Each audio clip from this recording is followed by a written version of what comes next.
नमस्कार। सत्ता का दंगल किसका मंगल देख रहे हैं आप। बहुत स्वागत है आपका। मैं हूं आपके साथ ऋषभ राय। आज हरियाणा विधानसभा चुनाव और जम्मू कश्मीर विधानसभा चुनाव के परिणाम जारी होंगे।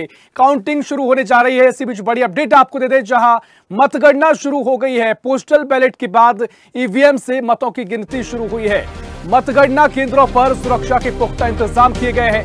जम्मू कश्मीर की 90 सीटों के लिए 28 मतगणना केंद्र बनाए गए हैं। तो हरियाणा जम्मू कश्मीर विधानसभा चुनाव के लिए मतगणना शुरू हो गई है। बड़ी अपडेट आपको दे रहे हैं। आज हरियाणा जम्मू कश्मीर की किस्मत का फैसला होगा और साथ ही यहां पर कौन मुख्यमंत्री होगा, कौन सा दल यहां पर विजयी रहेगा, ये सारी तस्वीर आगे साफ होगी। काउंटिंग की शुरुआत हो गई है और साथ ही पोस्टल बैलेट के बाद ईवीएम से मतों की गिनती शुरू होने जा रही है। मतगणना केंद्रों पर सुरक्षा के पुख्ता इंतजाम किए गए हैं। बता दें कि हरियाणा की 90 विधानसभा सीटों पर मतगणना शुरू हुई है और साथ ही जम्मू कश्मीर में भी 90 विधानसभा सीटों पर चुनाव हुआ है। और ऐसे में आज का दिन सबसे महत्वपूर्ण, आज किस्मत का पिटारा खुलेगा। कौन कितनी सीटें लाएगा, ये सारा फैसला आज होगा। मतगणना की शुरुआत हो चुकी है। हरियाणा जम्मू कश्मीर के लिए मतगणना शुरू हुई है। बता दें कि दोनों राज्यों में 90 विधानसभा सीटें हैं जिन पर वोटिंग हुई है। हरियाणा में 5 अक्टूबर को एक साथ सभी सीटों पर चुनाव हुए, तो जम्मू कश्मीर में 3 फेज में चुनाव वोटिंग की गई। तो कुर्सी का दंगल किसका मंगल होगा, यह भी देखना महत्वपूर्ण होगा, क्योंकि सभी दल अपने अपने दावे कर रहे हैं। भारतीय जनता पार्टी का दावा है कि जम्मू कश्मीर में सबसे बड़ी पार्टी बनने जा रही है, तो कांग्रेस का कहना है कि गठबंधन की सरकार बनेगी। वहीं हरियाणा में 10 साल की सत्ता में रहने के बाद भारतीय जनता पार्टी एक बार फिर सत्ता में लौटने की बात कह रही है, लेकिन कांग्रेस बिल्कुल आश्वस्त है कि बड़ी बंपर जीत हरियाणा में कांग्रेस को मिलने जा रही है। और कांग्रेस में तो मुख्यमंत्री कौन होगा, इसको लेकर भी चर्चाएं तेज हो गई हैं। लेकिन आज का दिन सबसे महत्वपूर्ण है, क्योंकि आज ये तय होगा कि हरियाणा की किस्मत क्या होगी, जम्मू कश्मीर में क्या नतीजे देखने को मिलेंगे। और इसी खबर पर और भी जानकारी के लिए हरियाणा के जिंद से हमारे साथ हमारे सहयोगी संजय कुमार हमारे साथ लाइव जुड़ गए हैं। संजय, आज किस्मत का पिटारा खुलने जा रहा है। हरियाणा की किस्मत आगे क्या होगी, कौन सा दल सत्ता में आएगा, इसको लेकर तस्वीर आगे साफ होगी। लेकिन फिलहाल आप कहां पर मौजूद है, क्या स्थिति नजर आ रही है, क्योंकि मतगणना की शुरुआत हो गई है? ऋषभ, मतगणना की शुरुआत हो चुकी है। 8 बज चुके हैं और यहाँ मेरे पीछे आप देख सकते हैं कि सुरक्षा की लेयर लगाई गई। लेयर है 3 चरणों में जो है परत पे जो लेयर लगी हुई है सुरक्षा की। यहाँ हरियाणा पुलिस के जवान मेरे पीछे आप देख सकते हैं कि किस तरीके से चाक चौबंद सुरक्षा के बीच ये मतगणना हो रही है। और यहाँ कांग्रेस और भाजपा के बीच जो फाइट नजर आ रही है। बाकी दल है वो पीछे नजर आ रहे हैं। और 7,41,308 मतदाताओं ने अपने मतों का अधिकार का प्रयोग किया है। और आज देखना ये होगा कि कांग्रेस और भाजपा में से कौन सी जो पार्टी है उसके ऊपर जीत का ताज सजेगा, किसका जीत का दंगल होगा, किसका मंगल होगा, ये देखना बाकी रहेगा चुनाव के परिणाम तक। हाँ बिल्कुल संजय, फिलहाल ये बताइए सुरक्षा के क्या कुछ इंतजाम है, किस तरह की व्यवस्थाएं पूरी की गई है और कब तक आगे धीरे धीरे स्थिति साफ होगी, क्योंकि अमूमन तौर पर 10-11 बजे समझ में आने लगता है कि क्या कुछ आगे की तस्वीर रहेगी। जी ऋषभ, सुरक्षा की व्यवस्था की बात में मेरे पीछे हरियाणा पुलिस के जवान है, पीछे नजर आ रहे हैं। 3 परतें हैं सुरक्षा की, उसमें पैरामिलिट्री जवान है, आर्मी है और हरियाणा पुलिस के जवान यहाँ मुस्तैदी से तैनात है। और यहाँ दोपहर बाद तक जो है स्थिति क्लियर होने की संभावना है। निश्चित तौर पर देखिए तस्वीर आगे साफ होगी। लगातार हम चर्चा भी इसको लेकर कर रहे हैं। क्या कुछ समीकरण फिलहाल नजर आ रहे हैं, क्योंकि जो सर्वे निकलकर सामने आया था, जिसको लेकर अनुमान लगाया गया है, उसमें तो कांग्रेस को बढ़त दिखाई दी है, लेकिन भारतीय जनता पार्टी का भी अपना दावा है। लगातार हम देख रहे हैं कि मुख्यमंत्री नायब सिंह सैनी कह रहे हैं कि जो भी सर्वे रहा हो, लेकिन हम बिल्कुल आश्वस्त है कि हमारी सरकार बनने जा रही है।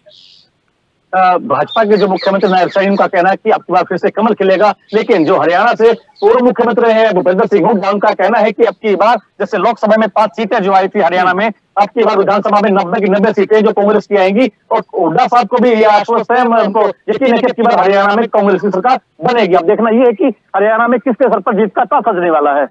बिल्कुल, लेकिन क्या बड़े फैक्टर साबित होंगे, क्योंकि ये तो अभी तय होगा। हालांकि वोटिंग हो चुकी है, मतदाताओं ने मत का प्रयोग किया है। 10 साल की एंटी इनकम्बेंसी बड़ा मुद्दा रहा। इसको लेकर कांग्रेस ने तमाम मुद्दे भी उठाए, चाहे पहलवानों का मुद्दा हो, किसानों का मुद्दा हो। लेकिन क्या बड़े फैक्टर साबित हो सकते हैं? क्या इसका डेंट भारतीय जनता पार्टी को देखने को मिलेगा, या फिर कांग्रेस लगातार सत्ता में रहते हुए जो सत्ता विरोधी लहर रही उसका फायदा कांग्रेस को मिलने जा रहा है? इसके अलावा कई क्या कुछ बड़े फैक्टर साबित होंगे संजय?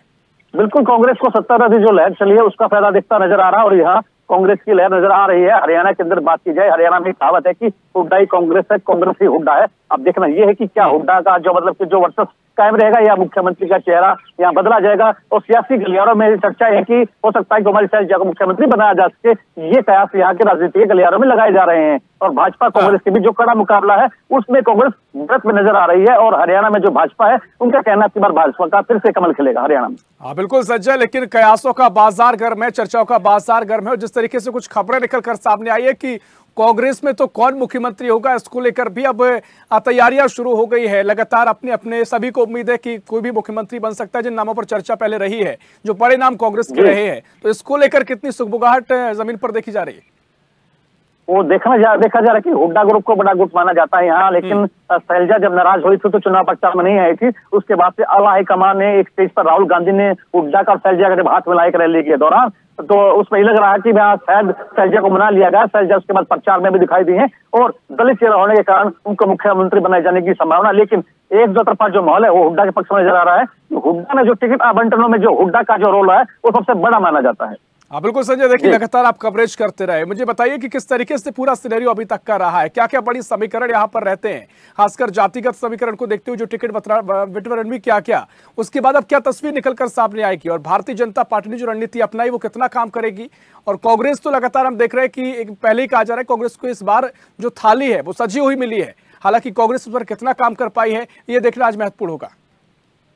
कांग्रेस की जो थाली वाली बात है बिल्कुल सजीव नजर आई है, जैसे 5 सीटें जो लोकसभा में आई है उससे बड़ी हौसले में कांग्रेस नजर आई है, और उनका आपकी बार ये अनुमान है कि कांग्रेस बढ़त में होगी। जैसे कि सतपाल ब्रह्मचारी यहाँ सोनीपत लोकसभा से सांसद रहे हैं, और यहाँ से जो रोहतक से दीपेंद्र हुड्डा सांसद रहे हैं, और जो 3 जो जिले के जो बात की जाए तो बड़ी जो सीमाएं लगती हैं उनमें जो कांग्रेस के जो प्रत्याशी जो ऊपर के सामने आए थे लोकसभा में, अब ये इनका अनुमान है कि कांग्रेस की जो सीटें की 90 आने की संभावना कांग्रेस को लग रही है। और आने वाला जो समय आज दोपहर के बाद हो सकता है कि कांग्रेस में कहीं ना कहीं बढ़त नजर आ रही है। जैसे हम सफेदों की बात करें तो वहां से जो है पूर्व विधायक रहे हैं वो हुड्डा खेमे के नजर आ रहे हैं, उनको भी टिकट दी गई है हुड्डा साहब ने, और उनका अच्छा वर्चस्व वहां दिखाई देता है सुभाष गांगुली का सफेदों विधानसभा से कांग्रेस की तरफ से। और जुलाना की बात करें तो विनेश फोगाट, वहाँ जो एक जीन को जाट लैंड माना जाता है, और हरियाणा की राजनीति जीन से शुरू होती है और जीन से खत्म होती है। अब देखना यह है कि क्या जाट लैंड में कमल खिलेगा या हाथ का पंजा चलेगा, ये आने वाला समय बताएगा। हाँ बिल्कुल, देखिए संजय, क्या कुछ आप जिन में मौजूद है, क्या कुछ यहाँ के समीकरण कहते हैं, क्या मुकाबला यहाँ पर अभी तक हुआ है, और साथ ही मुझे कहूंगा तस्वीरें भी दिखाइए, जो पुख्ता इंतजाम है, एक बार आप तस्वीरें भी दिखाइए, क्या कुछ यहाँ पर इंतजाम है, और विश्लेषण भी कीजिए। सुरक्षा की जो लेयर है, सुरक्षा की लेयर जो हरियाणा पुलिस के जो जवान है पीछे आप देख सकते हैं किस तरीके से मुस्तैदी से तैनात है, और यहाँ 3 जो परतें हैं सुरक्षा की, उन परतों के बीच में सुरक्षा यहाँ जो इन मिशनों की गई है, और यहाँ सुरक्षा के दायरे में बड़े मतगणना यहाँ की जा रही है। जी हाँ बिल्कुल, साथ ही ये भी बताते जाइए कि किस तरीके से मुकाबला जिंद में देखने को मिलेगा, क्योंकि जमकर यहाँ पर दावे और बयानबाजी का सिलसिला पहले देखने को मिल चुका है। जी, कांग्रेस और भाजपा का मुकाबला देखने को मिल रहा है ऋषभ, और यहाँ हो सकता है कि अब की बार कांग्रेस अपना वर्चस्व कायम करे, लेकिन भाजपा कहीं ना कहीं आश्वस्त है। जैसे नायब सैनी ने यहाँ बड़ी बड़ी रैलियां की हैं, सफेदों विधानसभा में आदित्य योगीनाथ आए थे, जो वहां से जो प्रत्याशी हैं भाजपा के दादा राम कुमार गौतम के लिए आए थे, जो हरियाणवी सिंगर हैं यहाँ से जो है वो आए थे, और काफी जो सेलिब्रिटीज हैं उनको यहाँ मैदान में उतारा गया था प्रमोशन के लिए, जो आकर्षित कर सके भाजपा के प्रति लोगों को। जो प्रचार के दौरान जो एक पैनल होता है पार्टियों का, उसके तहत लग रहा है कि यहाँ भी कहीं ना कहीं भाजपा कांग्रेस में ही यहाँ मुकाबला कड़ा माना जा रहा है। निश्चित तौर पर मुकाबला कड़ा माना जा रहा है, और आज देखना महत्वपूर्ण होगा, क्योंकि थोड़ा इंतजार हम भी करेंगे, और तो जो तस्वीर है वो धीरे धीरे साफ होगी। आप बने रहिए संजय, और इसी बीच हम सीधा रोहतक चलते हैं, जहां से हमारे सहयोगी हर्ष शर्मा हमारे साथ लाइव जुड़ गए हैं। हर्ष, क्या कुछ तस्वीर अभी व्यवस्थाओं को लेकर देखने को मिल रही है? मतगणना की शुरुआत तो हो गई है, अभी थोड़ी देर से रुझान आना शुरू हो जाएंगे, और क्या कुछ मुकाबला अभी तक नजर आया, क्या तस्वीर आप देख रहे हैं?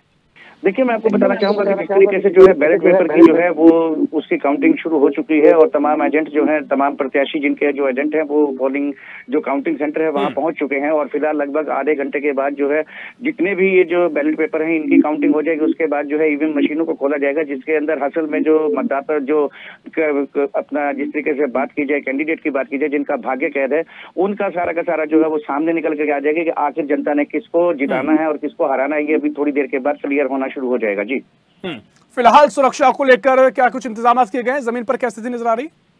देखिए, सुरक्षा की अगर हम बात करें तो सुरक्षा के लिए जिस तरीके से बीएसएफ के जवान हैं, आईटीबीपी के जवान हैं, और आरएएफ के जवान भी हैं, और इसके अलावा सीआरपीएफ के अलावा बात की जाए तो हरियाणा पुलिस के जवान भी यहाँ मौजूद है, और 5 लेयर के अंदर सुरक्षा है। किसी को भी, हर व्यक्ति को, चाहे एजेंट है चाहे कोई भी व्यक्ति है, उसकी जब तक जांच नहीं की जाती उसे अंदर नहीं जाने दिया जाता। सुरक्षा की बात की जाए तो सुरक्षा पूर्ण रूप से चाक चौबंद है। जी, बिल्कुल, सुरक्षा पूरी तरीके से चाक चौबंद है, लेकिन क्या मुकाबला यहां देखने को मिलेगा हर्ष? क्योंकि लगातार तमाम तरीके से दोनों ही दलों ने बड़े दावे किए हैं। मुख्य रूप से तो भाजपा और कांग्रेस के बीच मुकाबला है, लेकिन त्रिकोणीय मुकाबला भी कई जगह देखने को मिला। रोहतक इस मामले में क्या नजर आता है? देखिए, मैं रोहतक की बात करूं तो यहाँ पर मुकाबला जो है सिर्फ और सिर्फ जो है भारतीय जनता पार्टी और जो है कांग्रेस के बीच में है। इसके अलावा कोई मुकाबला नहीं है। बाकी तमाम पार्टियां जो है वो बिल्कुल खत्म है। और इसके अलावा गढ़ी सांपला के लोहे की बात की जाए तो वहां से भूपेंद्र सिंह हुड्डा लगातार जीतते आ रहे हैं। और कलानौर की अगर मैं बात करूं तो कलानौर से शकुंतला खटक जो है वो जीत रही है। जी ठीक है हर्ष, आप बने रहिए हमारे साथ। आप पर मैं लौटूंगा और सीधा हम जींद चलेंगे। लगातार संजय हमारे साथ जुड़े हुए हैं। संजय, तमाम तरीके से बयानबाजी का दौर पहले देखने को मिला है, लेकिन अब वो इंतजार की घड़ी समाप्त होने जा रही है और रुझानों की शुरुआत थोड़ी देर में हो जाएगी।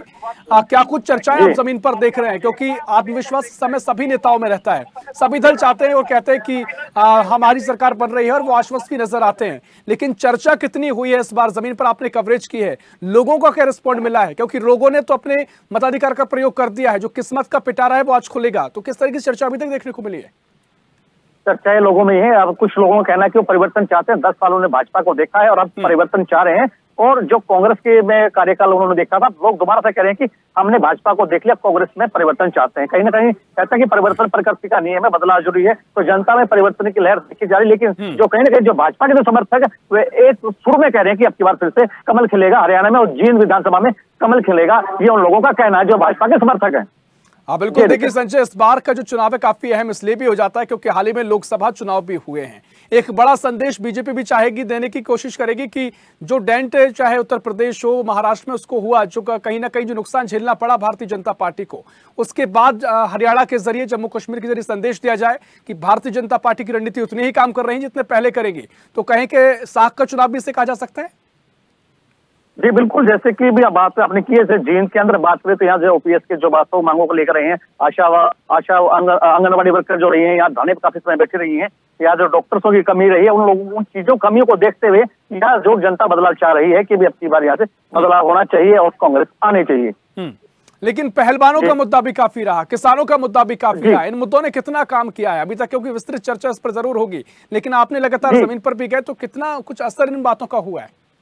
जी, ग्राउंड जीरो की बात करें तो यह किसान है, जवान है और पहलवान है। बात करें जुलाना विधानसभा से विनीत फोगाट को कांग्रेस ने टिकट दी है और उनकी मतगणना भी इसी जो है अर्जुन स्टेडियम में हो रही है। उनके जो चुनाव की मतगणना इसी अर्जुन स्टेडियम में की जा रही है। और मेरी कल उनके पति सोमवीर राशि से बात हुई, कहना कि अब की बार कांग्रेस का जो है सरकार आएगी और अब की बार जो है हाथ का पंजा यहाँ सत्ता पे काबिज होगा। बात की जाए कि जो डॉक्टर्स हैं, डॉक्टरों ने भी यहाँ काफी समय तक हड़तालें की हैं, डॉक्टरों की कमी यहाँ खली है। बात की पहलवानों के साथ जो सरकार ने किया, किसानों के साथ, किसान और सरपंचों को भी लाठियां भाजने का काम किया था भाजपा सरकार ने। सरपंच भी यानी कि जिसको गांव की छोटी सरकार कहा जाता है, वो भी कहीं ना कहीं नाराज होती नजर आ रही है और अंदर खाते कहीं ना कहीं कोई ओपनली तरीके से यहाँ कांग्रेस के पक्ष में मतदान करता हुआ नजर आ रहा है। बिल्कुल संजय, देखिए तमाम बातों का जिक्र आपने किया, ये बातें भारतीय जनता पार्टी के पक्ष में नहीं जाती हैं, चाहे किसानों का मुद्दा हो, पहलवानों का मुद्दा हो, लेकिन कुछ बातें ऐसी भी हैं जो कांग्रेस के पक्ष में नहीं जाती हैं। वो है खासकर पार्टी और संगठन के भीतर गुटबाजी। लगातार इससे पहले हमने देखा गुटबाजी का सामना कांग्रेस को करना पड़ा है और इस बार भी तमाम चर्चाएं निकलकर सामने आई थी। कांग्रेस को लेकर कैसे अभी तक रहा है? कांग्रेस का एक बड़ा परिवार है, बड़ा कुनबा है, कहा जाए कांग्रेस एक महासागर। लेकिन यहाँ जो 48 और 49 अलग अलग जो विधानसभाओं से जो प्रत्याशी थे, उनमें नाराजगी देखने को मिली। चाहे जिनसे बलजीत रेड्डी उस रेस में हो, चाहे प्रदीप गिल यार उस रेस में रहे हो, चाहे प्रमोद सहवाग रहे हो, चाहे रमेश सैनी रहे हो जो ओबीसी मोर्चा के प्रदेश अध्यक्ष है, उन्होंने किसी भी मंच को साझा नहीं किया है पार्टी ने जिसको टिकट दी प्रत्याशी के चुनाव के प्रचार के दौरान। यहाँ तक कि प्रदीप गिल ने तो यहाँ से बागी का रुख इख्तियार कर लिया, उसने निर्दलीय चुनाव भी लड़ा है और अब की बार कहीं ना कहीं जो भीतरी घात है कांग्रेस को नुकसान जरूर पहुंचाता हुआ नजर आ रहा है। हाँ बिल्कुल संजय, साथ ही एक महत्वपूर्ण सवाल ये भी कि जो अन्य दल हैं उनकी भूमिका आप किस तरीके से देख रहे हैं? क्योंकि भारतीय जनता पार्टी के बीच में मुख्य मुकाबला पहले से कहा जा रहा है, लेकिन इस बार तमाम दल हरियाणा में बना हुआ है। चाहे आम आदमी पार्टी ने सभी सीटों पर चुनाव लड़ा हो या जो कि स्थानीय दल हैं, उनको लेकर भी काफी चर्चाएं रही। जो अन्य दलों की बात की जाए तो आम आदमी पार्टी का यहाँ भी वर्चस्व नहीं है। लोगों का कहना है कि अभी आम आदमी पार्टी को यहाँ अपने पांव जमाने में, अपना जो है एक नाम कमाने में, अपनी पहचान कमाने में समय लगेगा। बात की जाए कि नेल्लो को लोग भूलते नजर आ रहे हैं और जेजेपी से तो इतना नाराज है।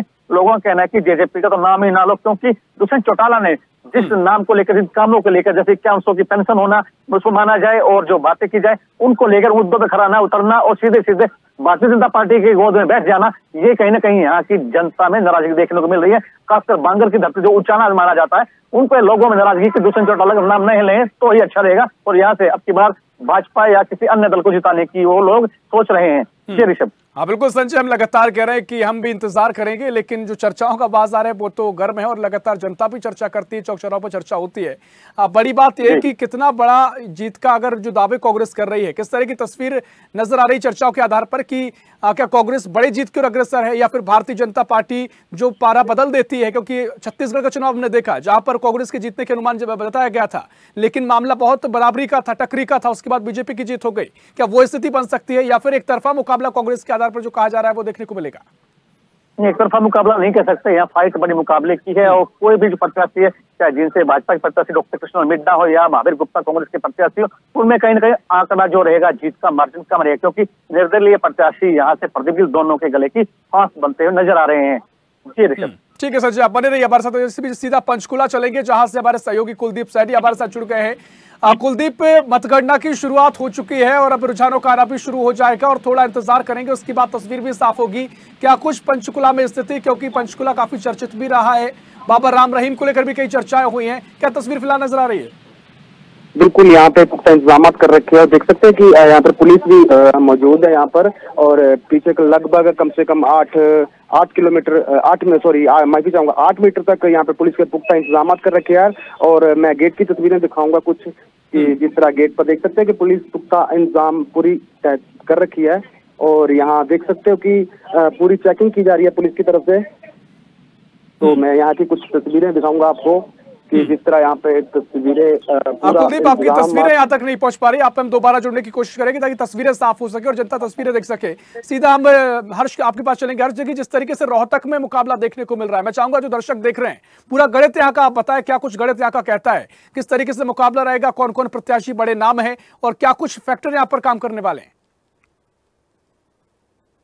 बताना चाहूंगा कि जिस तरीके से अगर रोहतक की बात की जाए तो सबसे बड़ा जो गढ़ है वो गढ़ी सांपला कलोई का माना जाता है, क्योंकि भूपेंद्र सिंह हुड्डा यहाँ से लगातार जीत हासिल करते आ रहे हैं और इस बार भाजपा ने जो है महिला चेहरा जो है चुनाव मैदान में उतारा है। मंजू हुड्डा को यहाँ चुनाव मैदान में उतारा बीजेपी की तरफ से, लेकिन जो है भूपेंद्र सिंह हुड्डा का वर्चस्व जो है अभी भी कायम रहेगा। और रोहतक की बात की जाए तो रोहतक के अंदर बीबी बत्रा जो कांग्रेस के प्रत्याशी हैं और मनीष गौर जो भारतीय जनता पार्टी से प्रत्याशी हैं, उनके बीच में काफी टक्कर मानी जा रही है। किसी को भी जो है नुकसान हो सकता है, किसी को भी फायदा हो सकता है। लेकिन महम की बात की जाए तो महम के अंदर भी काफी कड़ा मुकाबला है, क्योंकि आनंद सिंह दांगी के बेटे जो है बलराम दांगी खड़े हैं कांग्रेस की तरफ से और बीजेपी की तरफ से जो कैंडिडेट खड़ा किया गया। और वैसे महम से जो निर्दलीय उम्मीदवार हैं बलराज कुंडू, वो लगातार दूसरी बार अपनी किस्मत आजमा रहे हैं, क्योंकि वो पीछे भी विधायक रहे हैं। और इसके अलावा जो शमशेर खड़का जो बीजेपी के नेता कहे जाते थे, उन्होंने जब पार्टी से टिकट नहीं मिला तो उसके बाद उन्होंने जो है पार्टी को जो है अलविदा कह दिया और अपनी पत्नी को निर्दलीय उम्मीदवार खड़ा किया। तो वहां भी जो है काफी कांटे की टक्कर नजर आ रही है। और मैं कलानौर की बात करूं तो कलानौर में जिस तरीके से प्रत्याशी जो है कांग्रेस की शकुंतला खटक है और वहीं बीजेपी ने जो है रेणु डाबला को खड़ा किया है। हालांकि शकुंतला खटक लगातार जीतती आ रही है 3 बार से लगातार, और चौथी बार फिर से चुनाव मैदान में है शकुंतला खटक। और रेणु डाबला जो है पहली बार अपना चुनाव लड़ रही है, लेकिन कहा जा सकता है कि जिस तरीके से जो कयास लगाए जा रहे हैं तो कहीं ना कहीं रेणु डाबला और शकुंतला खटक के अंदर जो है काफी कड़ा मुकाबला माना जाए, क्योंकि इस जगह पर जो है एससी वोट जो है वो काफी ज्यादा मात्रा में है। दोनों ही कैंडिडेट जो है एससी वर्ग से संबंधित हैं। तो अब देखना यह है कि इस बार रुझान किसकी तरफ जाता है। जी निश्चित तौर पर रुझान किस ओर करवट लेगा ये भी देखना महत्वपूर्ण होगा और मुझे लगता है कि 10, 11, 12 तक तो तस्वीर पूरी साफ हो जाएगी। कुलदीप, मैं आपके पास आ रहा हूं। क्या देखिए पंचकुला में आपने तमाम समीकरणों का जिक्र पहले किया, लेकिन बाबा राम रहीम की चर्चा काफी रही है। क्या कुछ चर्चा जमीन पर देखने को मिली है, क्योंकि सियासत भी इस पर काफी गरमाई थी? इसको लेकर भी काफी विवादों में रहा और हालांकि पिछले लोकसभा चुनाव थे उस समय भी राम रहीम की बेल को लेकर विवाद हुआ था। इस बार फिर तो विवाद हुआ था, लेकिन फिर भी जो कोर्ट के आदेश है फिर भी उसको बेल दी गई है। लेकिन अभी कुछ दिनों से उसका प्रचार और उसकी बातें बंद हो चुकी है। देखने वाली बात होगी कि जिस तरह यहाँ पर पुख्ता इंतजाम कर रखे हैं पुलिस ने, और ये एक अभी तक तो, लेकिन जो भी है एग्जिट पोल निकल के आ रहा था उस पर बयानबाजी भी कई बार हुई है, दिखाने को यह अनिल विज द्वारा भी बयानबाजी की गई है, ये कुछ नहीं है।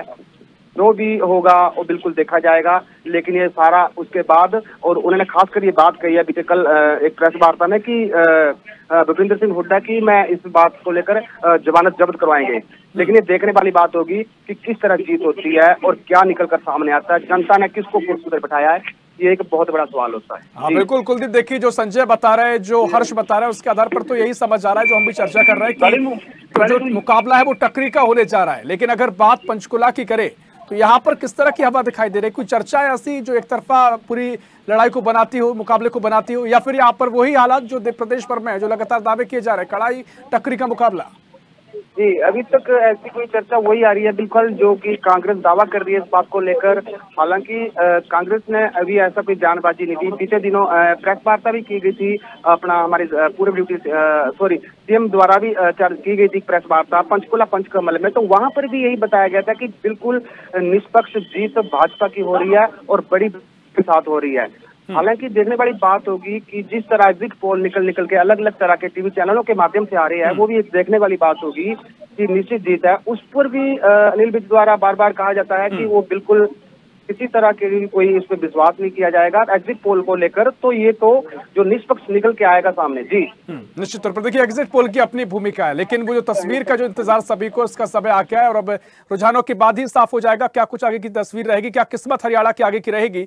लगातार आपसे जानकारी मिलेगी, नजर बना के रखिए। आप पर हम लौटेंगे। बहुत शुक्रिया करना चाहूंगा संजय आपका, हर्ष आपका और कुलदीप आपका बहुत शुक्रिया चर्चा में शामिल होने के लिए, जानकारी साझा करने के लिए। तो सत्ता का दंगल और किसका होगा मंगल, ये तस्वीर 10-11 बजे तक साफ हो जाएगी, क्योंकि आज किस्मत का पिटारा खुलेगा। आज परिणाम आएंगे और मतगणना की शुरुआत हो चुकी है। स्वदेश न्यूज लगातार कवरेज कर रहा है और आपको पल पल की अपडेट हम अब तक पहुंचाते रहेंगे। देखते रहिए स्वदेश न्यूज, सबसे पहले देश।